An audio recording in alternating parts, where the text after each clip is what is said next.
ونستغفره ونعوذ بالله من شرور أنفسنا ومن سيئات أعمالنا من يهده الله فلا مضل له ومن يضلله فلا هادي له وأشهد أن لا إله إلا الله وحده لا شريك له وأشهد أن محمدًا عبده ورسوله أما بعد فإن خير الحديث كتاب الله وخير الهدي هدي محمد صلى الله عليه وسلم وشر الأمور محدثاتها وكل محدثة بدعة وكل بدعة ضلالة وكل ضلالة في النار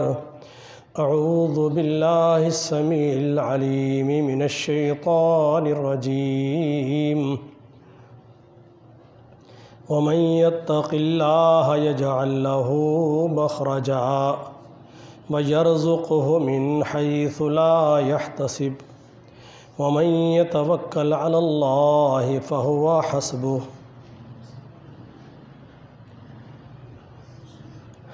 میرے بھائیوں،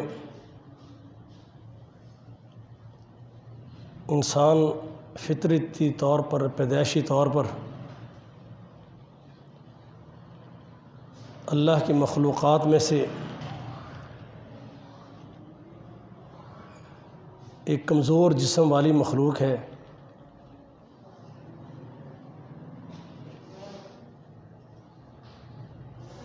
اور خود اس کی اپنی زندگی کا ایک ایک لمحہ یہ اپنی ہی ضروریات کا محتاج رہتا ہے۔ پیاس اس کو ستاتی ہے، بھوک اس کو ستاتی ہے، گرمی اس کو پریشان کرتی ہے، سردی اسے ستاتی ہے، دکھ اور تکلیفیں اس کو گھیر لیتی ہیں، مصائب اور ہما قسم کے نفع نقصانات اس سے متعلق ہوتے ہیں، معاشرے میں عزت و ذلت کے معاملات اس کے ساتھ ہوتے ہیں۔ اس لیے ذہنی اذیتیں، پریشانیاں اس کو پہنچتی ہیں۔ اللہ عز و جل نے اس کا ایک حل بیان کیا ہے۔ جب انسان پریشان ہوتا ہے، دکھوں میں، مصیبتوں میں، پیاس میں، کھانے میں، بیماری میں، ذہنی اذیتوں میں، نفع میں، نقصان میں، بے اولاد ہونے میں، کوئی بھی دنیا کا دکھ اس کو پہنچتا ہے، پھر یہ اس کی بے چینی، پریشانی بہت بڑھ جاتی ہیں۔ اللہ تعالیٰ فرماتے ہیں کہ خود تو اس قابل نہیں ہے کہ اپنے معاملات میں اپنے آپ کو ذلت سے بچا سکے، تجھے کوئی بیماری نہ آئے، تجھے کبھی دکھ نہ آئے، تو بھوک اور پیاس سے بے نیاز ہو جائے، یہ تو تیری تخلیق میں شامل ہے، تو ایسا نہیں کر سکتا۔ تو اس اپنے معاملے میں اسی ذات کی طرف رجوع کر، جب تو لاشعوری میں تھا اس نے تجھے سب کچھ عطا کیا۔ ماں کے پیٹ میں ہے، گرمی سے بچاؤ ہے، سردی سے بچاؤ ہے، کھلا بھی رہا ہے، اس کو پلا بھی رہا ہے، اس کی بڑھوتری بھی ہو رہی ہے، جسم بھی بڑھ رہا ہے، دماغ بھی تیار ہو رہا ہے۔ الذی خلقک فسواک فعدلک فی ای صورت ما شاء رکبک، بہترین صورت میں، تخلیق میں، فتبارک اللہ احسن الخالقین، اللہ بڑی برکتوں والی ذات ہے جس نے ایک بہترین انسان کو اعلیٰ صورت میں تخلیق کیا ہے۔ اس لیے انسان کوئی بھی ایسا نہیں جو ان مصائب، معاملات، پریشانیوں سے ماورا ہو۔ آپ قرآن کو پڑھ کر دیکھ لیں، کتنی اندوہناک اور غمناک حالات سیدنا آدم علیہ السلام پر آئے، کس طرح اللہ کی عظیم الشان نعمتوں والی جنت سے نکالے گئے، اب روتے ہیں اللہ عز و جل کے سامنے، پریشان ہیں، ذہنی اذیتوں سے دوچار ہیں، اللہ سے کہتے ہیں ربنا ظلمنا انفسنا وان لم تغفر لنا وترحمنا لنکونن من الخاسرین۔ اپنی پریشانیوں میں اللہ کی نعمتیں چھن جانے پر انسانیت کا سب سے پہلا باپ سیدنا آدم علیہ السلام اور پوری انسانیت کی ماں سیدہ حوا علیہ السلام کس طرح اپنے رب کو منا رہے ہیں۔ نعمتیں چھن گئیں، وقار چھن گیا، وہ اللہ کی قربت اس سے جاتے رہے، اب اللہ کے سامنے رو رہے ہیں۔ آپ قرآن پڑھتے جائیے، آپ کو یہ ساری باتیں آئیں گی۔ نوح علیہ السلام آئے، قوم نے ستایا، پتھر مارے، انہوں نے صبح شام قوم کو اللہ کے عذاب سے ڈرایا، اللہ کی قربت کے معاملات بتائے، لیکن قوم ان سے لڑتی ہے۔ اللہ کے انبیاء اپنے رب سے دعائیں کرتے ہیں کہ یا اللہ تو ہماری مدد فرما، یہ قوم ہم پر ظلم و جبر کا معاملہ کر رہی ہے۔ نوح علیہ السلام کے بعد بڑے انبیاء آئے، یونس علیہ السلام اپنے مصائب کے اندر، پریشانیوں کے اندر، مچھلی کے پیٹ میں گھرے ہوئے ہیں، سمندر کی تہہ میں پہنچے ہوئے ہیں، اور ان مصائب اور پریشانیوں سے، اذیتوں سے نکلنے کے لیے اللہ عز و جل کو آواز دیتے ہیں۔ فنادا فی الظلمات، راتوں کے اندھیرے، سمندر کے پانی کے اندھیرے، مچھلی کے پیٹ کے اندھیرے، اللہ عز و جل کے سوا نہ کسی فرشتے کو پتہ ہے، نہ کسی اور کو پتہ ہے، اس لیے وہ اپنے رب کو پکارتے ہیں، لا الہ الا انت سبحانک انی کنت من الظالمین۔ یا اللہ تیرا بندہ ہوں، اپنے آپ پر میں ظلم کر بیٹھا ہوں، اللہ تو عظیم الشان ذات ہے، تو ظلم و زیادتیوں سے پاک ذات ہے، تو کسی بندے پر ان اللہ لا یظلم مثقال ذرہ، اللہ کی تو شان یہ ہے کہ وہ ایک ذرے کے برابر بھی کسی پر ظلم نہیں کرتا۔ تو یا اللہ تو اپنی رحمت فرما اور مجھے ان مصائب سے نجات دے دے۔ جتنے انبیاء، یہ قرآن ہمیں کیا درس دیتا ہے؟ پہلے دن آدم علیہ السلام سے لے کر قیامت تک کے آخری انسان کو جو تعلیم دی گئی ہے وہ یہی ہے، وقال ربکم ادعونی استجب لکم۔ تمہارا پروردگار تمہیں حکم دیتا ہے، وہ خوش اس بات سے ہوتا ہے کہ بندہ پریشان ہو اللہ کے آگے آ جائے۔ اس پہ گناہ ہے، اس پہ خطائیں ہیں، وہ دکھوں کا مارا ہوا ہے، اللہ فرماتے ہیں بس یہ اللہ کی ذات کو زیبا ہے، اس کی شان یہ ہے کہ مخلوق کے ایک ذرے سے لے کر بڑی طاقتور جسمانی طور پر بھی مخلوق، اللہ کے فرشتے بھی اللہ کے سامنے سجدہ ریز ہوتے ہیں، اللہ کی نافرمانی نہیں کر پاتے، اللہ کی حمد و ثنا کر رہے ہیں۔ اللہ فرماتے ہیں اگر آدم کے بیٹے کو اپنے باپ پہ اول سیدنا آدم علیہ السلام کو دیکھ لے، اپنی پہلی والدہ سیدہ حوا علیہ السلام کو دیکھ لیں، حتیٰ کہ محمد رسول اللہ صلی اللہ علیہ وسلم کو دیکھ لو، میدان بدر میں 313 پاس ہیں، اللہ کے سب سے قریبی مخلوق میں سب سے اعلیٰ، اللہ کے سب سے محبوب پیغمبر ہیں، لیکن اللہ کے رسول امت کو یہی تربیت دے رہے ہیں کہ آج یہ عظیم الشان پیغمبر زمین پر اپنی پیشانی اللہ کے سامنے سجدے میں رکھ کے رب سے کہتے ہیں یا اللہ محمد صلی اللہ علیہ وسلم اپنے ساتھیوں کے ساتھ اللہ تیرے پاس پہنچے ہیں۔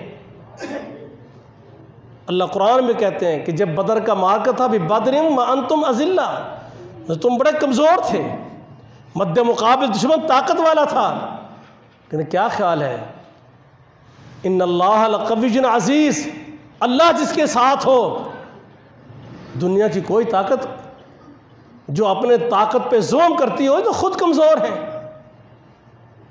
اللہ تعالیٰ فرماتے ہیں اللہ اس بات پہ بندے سے خوش ہوتا ہے۔ آپ حیران ہوں گے، آپ گناہ کرتے ہیں، ہم سب گناہ گار لوگ ہیں۔ گناہ کرنے والا بندہ اگر کوئی اس سے یہ کہہ دے،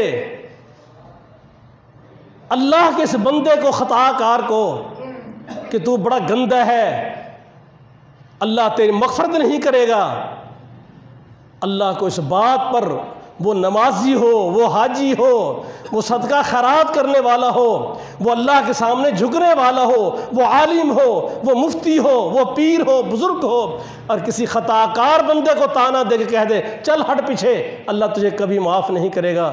رسول اللہ صلی اللہ علیہ وسلم کی حدیث ہے، ان الفاظ پر اللہ نے ایک بندے کی گرفت کر کے جہنم میں ڈال دی۔ تو میرے بندے کو مجھ سے نا امید کرتا ہے، تو میرے بندے کو مجھ سے دور کرتا ہے۔ یا عبادی الذین اسرفوا علی انفسہم لا تقنطوا من رحمت اللہ۔ اللہ فرماتے تو میرا بندہ ہے، تو نے خطائیں کی ہیں، تو نے گناہ کیے ہیں، اور اللہ کے کچھ نہیں بگاڑا، اپنے آپ پر ظلم کیا ہے تو نے، اور اللہ کی ذات تو اس سے بے نیاز ہے، تمہاری عبادتوں سے اللہ کی عظمت میں اضافہ نہیں ہوتا، تمہاری خطاؤں سے اللہ کی عظمتوں میں کمی نہیں آتی۔ جو کچھ تم کرتے ہو اپنی ذات کے لیے کرتے ہو، اگر خطائیں کر کے تم نے اپنے آپ پر ظلم کیا ہے تو اللہ فرماتے ہیں لا تقنطوا من رحمت اللہ، میرے بندے میری رحمت بہت وسیع ہے، بس ایک عقیدہ رکھ، اللہ کی رحمت سے تو نے کبھی مایوس نہیں ہونا، اللہ سے مایوس نہیں ہونا۔ یہ مشرک کیوں گندا ہے؟ اللہ سے پلید کیوں کہتے ہیں کہ انما المشرکون نجس؟ یہ کیوں پلید ہے؟ یہ اپنے رب پر نا امیدیں کرتا ہے، یہ کہتے ہیں میرا اللہ مجھ کو معاف نہیں کرے گا۔ اب اللہ سے اللہ تجھے فلاں انسان کا واسطہ، فلاں پیغمبر کا واسطہ، فلاں پیغمبر کا واسطہ۔ اللہ فرماتا ہے یا عبادی تو میرا بندہ ہے۔ صحیح مسلم کی حدیث ہے، نبی اسلام فرماتے ہیں بندہ گناہ کر کے، خطا کر کے جب آتا ہے نا، اسے احساس ہو جاتا ہے، اور اپنے رب کے حضور کہیں تنہائی میں بیٹھ جاتا ہے اور کہتا ہے اللہ مجھ کو بخش دے، اللہ مجھے معاف کر دے، لا یغفر الذنوب الا انت، اللہ تو مجھ کو معاف نہ کرے، مجھے کوئی معاف کرنے والا اور نہیں، تیری ذات کے سوا میرا سہارا کوئی نہیں، تیری ذات کے سوا مجھے تیرے عذاب سے بچانے والا کوئی نہیں، اللہ میں خطائیں کر کر کے تیری درگاہ سے دور چلا گیا، اللہ مجھ کو اپنے قریب کر دے، میرے مالک آئندہ ایسا نہیں کروں گا۔ اللہ فرماتے ہیں فرشتوں کو آؤ میرے بندے کو دیکھو۔ صحیح مسلم کی حدیث ہے، صحیح مشکات میں بھی نقل کیا ہے، اللہ فرماتے ہیں میرے بندے سے خطا ہوئی ہے، لیکن کیسے میرے سامنے آ کے گریہ وزاری کرتا ہے اور کہتا ہے اللہ بس تو مجھ کو معاف کر، تیرے سوا میرا کوئی سہارا نہیں، کوئی معاف کرنے والا نہیں، میری خطاؤں کا بوجھ مجھ سے ہٹانے والا کوئی نہیں۔ اللہ فرماتے ہیں فرشتوں تم گواہ رہنا، جس انداز سے بندہ مجھ سے کہہ رہا ہے نا، میں نے اپنے بندے کو معاف کر دیا۔ اتنی اللہ کا پیار بندے سے۔ پھر بندہ اللہ سے ہٹ کے کوئی اور مقامات تلاش کرے، اللہ نے بڑی پیاری بات کی، فرمایا وَمَن يَتَّقِ اللَّهَ، جو آیت کا حصہ میں نے پڑھا ہے، وَمَن يَتَّقِ اللَّهَ يَجْعَلْ لَهُ مَخْرَجًا، تم تقوی کی زندگی اختیار کرو، تم اللہ سے ڈرنے والا عقیدہ بناؤ، اللہ کا وعدہ ہے اللہ تمہیں پریشانیوں سے، مصیبتوں سے، دکھوں سے، ذلتوں سے، بے اولادی سے، بیماریوں سے، سب چیزوں سے نکال دے گا۔ تقوی اختیار کر لو، اللہ کا تقوی۔ تقوی کیا ہے؟ تقوی کی پہلی شرط کیا ہے؟ اتقوا الشرک وعبادۃ الاوثان، شرک سے بچنا اور بتوں کی عبادت نہ کرنا، اللہ کے سوا، یہ تقوی کی پہلی شرط ہے۔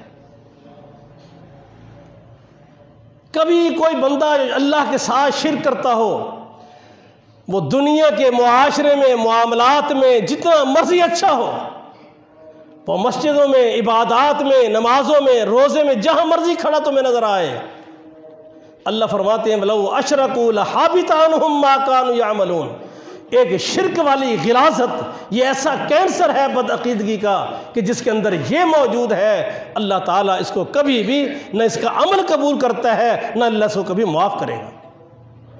پہلی شرط یہ ہے، اور یہ بات محمد رسول اللہ صلی اللہ علیہ وسلم نے فرمائی۔ آپ نے فرمایا قریب ہے، آپ نے اپنی امت کے فتنے، آزمائشیں، ہلاکتوں کی باتیں بتائیں۔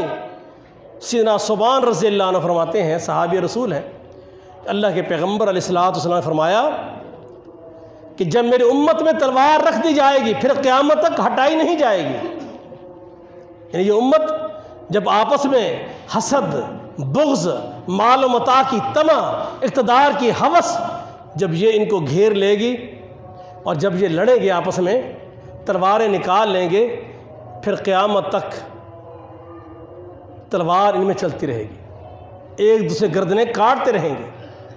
فرمایا قاتل بھی جہنم میں جائے گا، مقتول بھی جہنم میں جائے گا۔ صحابہ نے عرض کی اللہ کے رسول صلی اللہ علیہ وسلم، قاتل تو سمجھ میں آتا ہے جہنم میں جائے گا، اپنے بھائی کو قتل کیا ہے، مقتول کیوں جہنم میں جائے گا؟ فرمایا وہ بھی اپنے بھائی کے قتل پہ پورا زور لگا رہا تھا، دونوں اسے کے قتل پہ کوشش کر رہے تھے، اس لیے اللہ کے ہاں دونوں ظالم ہیں۔ وَمَن يَقْتُلْ مُؤْمِنًا مُتَعَمِّدًا فَجَزَاؤُهُ جَهَنَّمُ خَالِدًا فِيهَا، ایک مومن کا دانستہ جان بوجھ قتل کرنے والا شخص، اللہ فرماتے ہیں یہ ہمیشہ ہمیشہ اللہ کے عذاب جہنم میں رہے گا۔ ایک حدیث کا مفہوم ہے جس سے معلوم یہ ہوتا ہے کہ ایک ایسا آدمی جو نماز، روزے، زکوٰۃ، نیکیاں کرتے ہوئے جنت کے قریب پہنچا ہوا ہوگا، لیکن کسی مسلمان کے قتل میں شامل ہوگا، مشاورت کی حد تک شامل ہو، پلاننگ میں شامل ہو، قتل کرنے میں شامل ہو، فرمایا اگر اس نے اس کی پیشانی پر اس کے قاتل ہونے کی نشاندہی کر دی جائے گی۔ ایک حدیث میں آتا ہے اگر اتنی بات بھی، اتنا مشورے میں شامل ہوا کسی مسلمان بھائی کے قتل میں، اقتل جس کا معنی سے قتل کر دو، حدیث میں سے اق کہہ کے بھی رک گیا نا، پورا لفظ استعمال نہیں کیا، اتنا اشارہ بھی کر دیا، پھر بھی یہ اللہ کی گرفت سے بچے گا نہیں، یہ اپنی تمام تر عبادات کے ساتھ جنت تک جائے گا، یہ دروازے کھلے نظر آئیں گے، جو ہی قریب جائے گا جنت کے دروازے بند ہو جائیں گے، یہ ہمیشہ اللہ کے عذاب جہنم میں رہے گا۔ فرمایا رسول اللہ صلی اللہ علیہ وسلم نے یہ بہت بڑا فتنہ ہے، اس امت میں جب تلوار چلے گی، پھر فرمایا میری امت کے کچھ لوگ، کچھ قبائل مشرکین سے مل جائیں گے۔ اب اس کے دو مطلب ہیں، ایک ہے کہ مسلمانوں کے خلاف مشرکوں اور کافروں کی مدد کرنے کے لیے مالی مدد، جاسوسی کی مدد، ان کے اشارے کنائے پہ چلنا، حکومتوں کو کمزور کرنا، خلافتوں کو کمزور کرنا، اپنے ملک کی مٹی کے سودے کرنے، اپنے اقتدار کو بچانے کے لیے مسلمانوں کو اٹھا کے کفار کے حوالے کرنا، کوئی بھی ایسا طریقے سے مسلمانوں کے مقابلے میں وہ کافروں کے ساتھ کھڑے ہوں، یہ کفار کے ساتھ ملنے والی باتیں ہیں۔ ان کے عقائد کو اختیار کرنا، ان کے طور طریقوں کو اختیار کرنا، ان کی مذہبی رسومات کا حصہ بننا، اور دوسرا فرمایا کہ میری امت کے کچھ قبائل، کچھ لوگ، کچھ قومیں بتوں کی پوجا شروع کر دیں گے۔ شاید ایک نادان مسلمان تو یہ سوچے کہ بت سے مراد صرف وہ مورتی ہے جو ہندوؤں نے بنائی ہے، جو بدھ مت کے لوگوں نے مہاتما بدھ کے مجسمے کھڑے کیے ہیں، شاید یہی بت ہے۔ یہ تو بت ہے ہی، لیکن رسول اللہ صلی اللہ علیہ وسلم نے کیا فرمایا؟ آپ اللہ سے دعائیں کر رہے ہیں، ابو داؤد کی حدیث ہے، اللہم لا تجعل قبری وثنا یعبد، اللہ محمد صلی اللہ علیہ وسلم کی قبر کو اللہ بت نہ بنانا کہ لوگ اس کی عبادت شروع کر دیں۔ معلوم یہ ہوا کہ اللہ کے سوا جس کی عبادت کرو گے اس پہ حکم بتوں کی عبادت کا لگے گا۔ شیپ بدلی ہے نا، اللہ کے سوا جس کی عبادت کر لو۔ محمد کریم علیہ الصلوۃ والسلام ذات انوات، جو میں نے پچھلے دنوں بھی حدیث بتائی تھی آپ کو کہ اللہ کے نبی گزرے اور کچھ نئے نئے اسلام لانے والے، ابھی تربیت گاہوں میں تربیت ہو رہی ہے، اللہ کے نبی سے فرماتے ہیں، عرض کرتے ہیں اللہ کے رسول صلی اللہ علیہ وسلم یہ جو درخت ہے نا، اس میں دیکھیں کیسے اوزار لٹکے ہوئے ہیں، یہ مشرکین یہاں اپنے درخت کے ساتھ اوزار لگاتے ہیں اور یہ اوزار بابرکت ہو جاتے ہیں۔ اس درخت سے مشرکین اپنی برکت کے حصول کا ذریعہ اس کو سمجھتے ہیں کہ اس سے برکتیں ملتی ہیں۔ اللہ کے پیغمبر اب وہ مسلمان ہو چکے تھے، انہیں یہ پتہ چل چکا تھا کہ اب مسلمان کا معنی رسول ماننے کا مطلب یہ ہے کہ جو کچھ کرنا ہے اللہ کے رسول سے پوچھ کے کرنا ہے۔ یہ پہلی اسلام اور ایمان بالرسول کی بنیادی شرط ہے۔ اپنی زندگی میں اللہ کے رسول سے ہٹ کے خود ذاتی کوئی کام نہیں کرنا۔ اب یہ سبق سیکھ چکے تھے، اس لیے کچھ نہیں کیا، پہلے کوشچن کیا۔ اللہ کے رسول صلی اللہ علیہ وسلم یہ برکتوں کے حصول، ان کے اوزار بابرکت ہوتے ہیں، ان کا یہ دعویٰ ہے۔ اللہ کے پیغمبر آپ بھی ہمارے لیے کوئی ایسے ہی ذات انوات ہمارے لیے چوائس کر دیں، اجازت دے دیں، ہم بھی ان سے برکت حاصل کریں، ہم بھی اپنے اوزار لٹکائیں، ہمیں بھی اسے برکتیں ملیں۔ اللہ کے رسول نے کیا فرمایا صلی اللہ علیہ وسلم؟ فرمایا تم نے اس کے لیے عبادت کی اجازت مانگی ہے۔ مفہوم یہ حدیث کا کیا فرمایا کہ تم نے مجھ سے الہ مانگا ہے، یہ ان کا الہ ہے۔ الہ کسے کہتے ہیں؟ جس سے تم برکتوں کے حصول کے لیے، آج کیا یہ امت درختوں کی پوجا نہیں کرتی؟ کیا وہ مزاروں آستانوں پہ نہیں جاتے جہاں جھولی پھیلا کے بیٹھے ہیں کہ اگر اس پتہ اس درخت کا میری جھولی میں گر پڑا تو میں صاحب اولاد ہو جاؤں گی یا ہو جاؤں گا؟ کیا وہ درباروں مزاروں آستانوں سے، تازیوں سے، گھوڑوں سے، دلدل سے مٹیاں اٹھا اٹھا کر لا کر، ان کے سموں کو چوم کر، ان تازیوں کو ہاتھ لگا کر، بچوں کو مس کر کے کیا برکتوں کے حصول نہیں کرتے؟ پھر کیا ہے؟ الہ کون ہوتا ہے؟ اللہ تعالیٰ فرماتے ہیں کہ وَمَن يَتَّقِ اللَّهَ يَجْعَل لَّهُ مَخْرَجًا، تو اللہ کا در چھوڑ کے در در دھکے کھاتا ہے۔ اگر تو اللہ پر اپنی امید کامل رکھ کے اپنے رب کا در نہ چھوڑے، تم سے تو جانور بہتر ہیں جو اللہ کا در چھوڑ کبھی نہیں جاتے، وہ بھوکے مر رہے ہیں، بے اولاد مر رہے ہیں۔ کس چیز کی اللہ ان کو؟ نبی صلی اللہ علیہ وسلم فرماتے ہیں کہ تمہارا رب پر عقیدہ توکل کا ایسا مضبوط ہو جائے جیسے پرندوں کا ہے، وہ کبھی بھی ذخیرہ اندوزی نہیں کرتے، سٹاک اکٹھا نہیں کرتے، سال کی روزی نہیں اکٹھی کرتے، وہ اپنے رب پہ اتنا توکل کرتے ہیں کہ آج کھایا ہے، صبح ہوگی رب پھر کھلائے گا۔ کبھی کسی پرندے کو دیکھا کہ بھوک سے تڑپ کے مر رہا؟ فرمایا اگر تم بھی رب پہ وہی توکل کرو جو وہ اللہ پہ توکل کرتے ہیں، اللہ تمہیں بھی غیب سے روزیاں دینا شروع کر دے۔ اس لیے میرے بھائیوں، فرمایا یہ امت بھی بتوں کی پوجا کرے گی، اور اس سے بڑی بات کیا ہے؟ اگر محمد رسول اللہ صلی اللہ علیہ وسلم کی قبر اطہر سے تم حصول برکتوں کے لیے مجاور بننا شروع کر دو، مٹی اٹھانا شروع کر دو، مانگنا شروع کر دو، اللہ کے پیغمبر صلی اللہ علیہ وسلم قبروں کا طواف، پیغمبر علیہ السلام کی قبر کا طواف شروع کر دو، اللہ کے رسول کی دعا کیسی قبول ہوئی؟ تم گالیاں دو، برا بھلا کہو، جو مرضی کہو، اللہ نے ایسے بندے کھڑے کر دیے ہیں جو محمد الرسول صلی اللہ علیہ وسلم کی دعا کی قبولیت کو اللہ نے انسان پر واضح کر دی ہے۔ جو اللہ کے پیغمبر علیہ السلام کی قبر اطہر ہے نا، یہ حضرت عائشہ کے حجرے میں ہے، 4 دیواری کے اندر ہے۔ جب سیدنا عمر فاروق رضی اللہ تعالیٰ عنہ تدفین ہو گئی،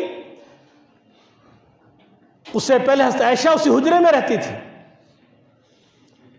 یہ ان کا گھر تھا، اپنا کمرہ تھا۔ جب سیدنا عمر کی تدفین ہوئی، حجرہ چھوڑ دیا، اب یہ 4 دیواری میں بند ہو گیا۔ اس کے بعد اس کے باہر پھر ایک اور دیوار دی گئی، آپ موجودہ دور میں اس کے بعد پھر ایک اور جہاں آپ کو جالی نظر آتی ہیں، ایک اور حصار ہے. اور کوئی شخص اندر سے جا کے قبر پہ جانے کی کوشش کرے تو بس اس بیرونی حصار پہ، حضرت عائشہ کی حجرے والی دیوار پہ بھی نہیں پہنچ سکتا، بالکل بند ہے.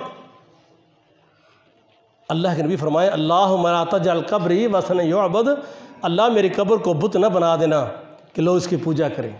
آج بتائیے کون سی جگہ ایسی ہے جہاں رب کے ساتھ شرک اور عبادت بتوں کی نہیں ہو رہی؟ کہیں قبروں کی شکل میں، کہیں درختوں کی شکل میں، کہیں آستانوں کی شکلوں میں، کہیں کسی شکل میں، کہاں نہیں ہو رہی؟ یہ رسول اللہ صلی اللہ علیہ وسلم کی حدیث میں 2-3 باتیں اور بھی ہیں جس حدیث کا حصہ ہے. اللہ کے پیغمبر صلی اللہ علیہ وسلم کے اس قرآن مقدس میں جو آیت میں نے پڑھی تھی، اس نے فرمایا کہ اگر تم اللہ کے یہاں تقوی اختیار کر لو، اللہ تعالیٰ تمہیں مصائب پریشانی سے باہر نکال لے گا. وما علینا.